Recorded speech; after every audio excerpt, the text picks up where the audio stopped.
Hello everyone and welcome to Robotics Tutorials. In this tutorial we explain how to simulate and control Fanuc robots in MoveIt and ROS2. And here is a brief demonstration. Over here you can see the MoveIt graphics user interface for planning trajectories.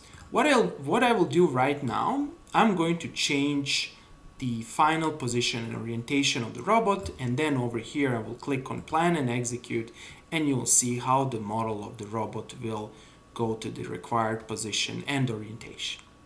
In this video tutorial, I will teach you how to install the necessary packages and how to run this MoveIt configuration, as well as the Rviz configuration and Rviz simulation.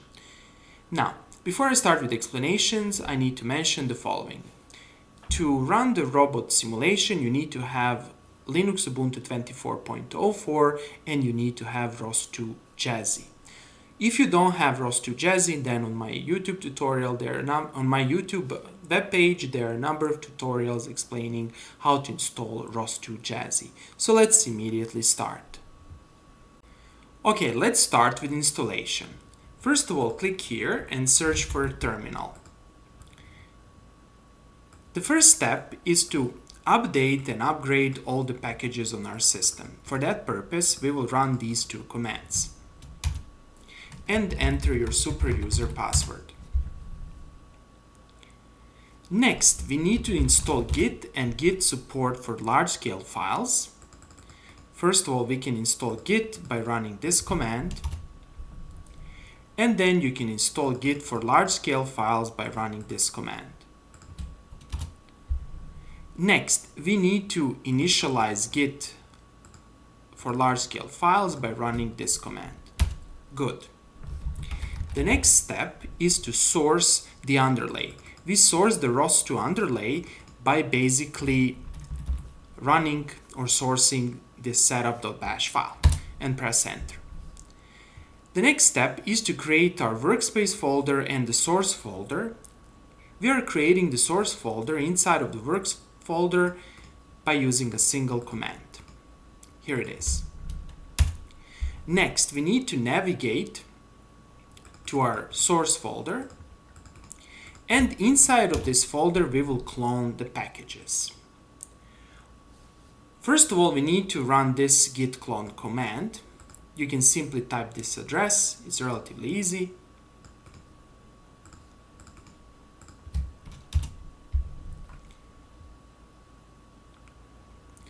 And after that, we need to run this git clone command with these parameters. Single branch, recurse submodules, and over here is the git address, and press enter. And over here you need to be patient, since it's going to take a while to download everything.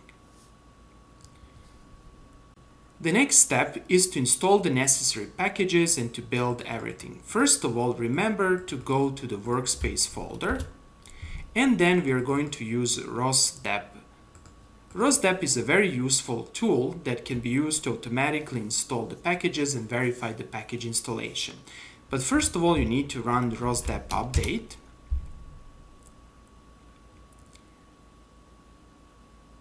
And with the following command, you will install all the packages. However, you will see that in my case, this command will immediately return without installing anything. This is because that I have already installed packages in the past. However, in your case, you will see a list of packages that are installed. And finally, we can build everything. But before I run the build command, it's very instructive to explain what this build command will actually do. So here's the build command. Colcon build is the standard build system. Symlink install or symlink install is the first parameter. This will create the symbolic links or shortcuts in the install directory to source files, that is to Python scripts, launch files, and configs, instead of copying them.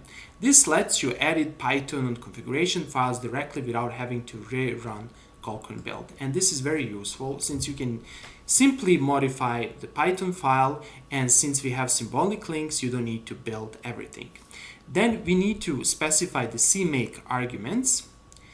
The first argument is dbuild testing is equal to 1. This tells to CMake to generate build targets for unit integration tests. This is very useful for performing unit tests. And then we have the second parameter, dbuild example is equal to 1. And this tells to CMake to compile include example code and demos alongside with main package libraries. Good. Let's run this command. And over here, I will simply paste the command. Here it is. Now, at the end of this build process, you might see some warnings. Hopefully, these warnings will be improved in further versions or future versions of this package. For the time being, you can ignore them.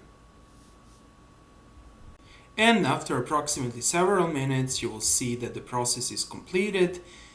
Don't be scared or don't be disappointed that we had a standard error output. As I mentioned previously, for the time being, you can simply ignore that. Good. Now that we have built our packages, let me show you how to use it. And let me show you how to do it from scratch. So let's open a new terminal, although you can do everything in the original terminal. And whenever you want to use any package, you have to source the underlay. So type this. And then after that, you need to source the setup.bash file inside of your created package or created workspace. And this is called the overlay. So type this. First, let's run the robot model in Rviz. To do that, you need to type ROS2 launch. Then you need to specify the package name, which is Fanuc CRX description. And then you have this launch file. And over here, you can specify the robot model. Here, I'm going to use CRX 10IA. Over here are the models that you can simulate. And you can simply change over here CRX 10IA. And you can remove that. And you can, for example, type CRX 3IA or something similar. Okay, so let's run this command and let's see what will happen. And press enter. And voila, here it is. You can see everything. You can see your robot model. You can see links. You can see coordinate systems. And of course, over here, you can also move the robot manually by, for example, moving joint 1, joint 2, joint 3, joint 4, 5, and 6. Of course, over here you don't have the end effector. However, it's relatively easy to add the end effector into simulate. Good. So this was Rviz, which is very useful for understanding the robot kinematics, understanding geometry and coordinate systems. So let's go back to terminal and press Ctrl+C, and then let's run MoveIt. To run MoveIt, simply run this command. So let me explain this command more thoroughly. ROS2 launch is the command. Then over here is the name of the package. This is the name of the launch file. And again, over here, you can specify the robot model. And use mock true means that you're going to use a mock or a virtual robot model. So let's copy this. Let's paste and let's see what will happen. And here you are. Okay. So here's our robot model. As you can see it over here in this main window. Let me show you quickly how you can plan trajectories and how you can execute them. To do that, you'll simply move this sphere wherever you want, for example over here, and then you can simply type over here plan and execute, and you'll see how the robot will move in real time. Here it is, beautiful. Okay, let's do it again. Let's, for example, go in Cartesians. Let's go up a little bit. Let's go forward. And then again, plan and execute. And you will see how the robot will go to the specified position. Again, this orange robot model represents the final robot position. That is the position and orientation. And this realistic robot model represents the starting point. And then again, plan and execute. And here you are. Here you can play with some other parameters. You can play with planning time, planning attempts, acceleration scaling, and velocity scaling. You can also independently move joints over here if you want. You can change scene objects and do all sorts of things. Over here you can also change the planning library. You can also vary some other parameters. Okay, that's all for today. I hope that you like this video. If you like the videos I'm creating, please press the like and subscribe buttons, and see you in the next video tutorial.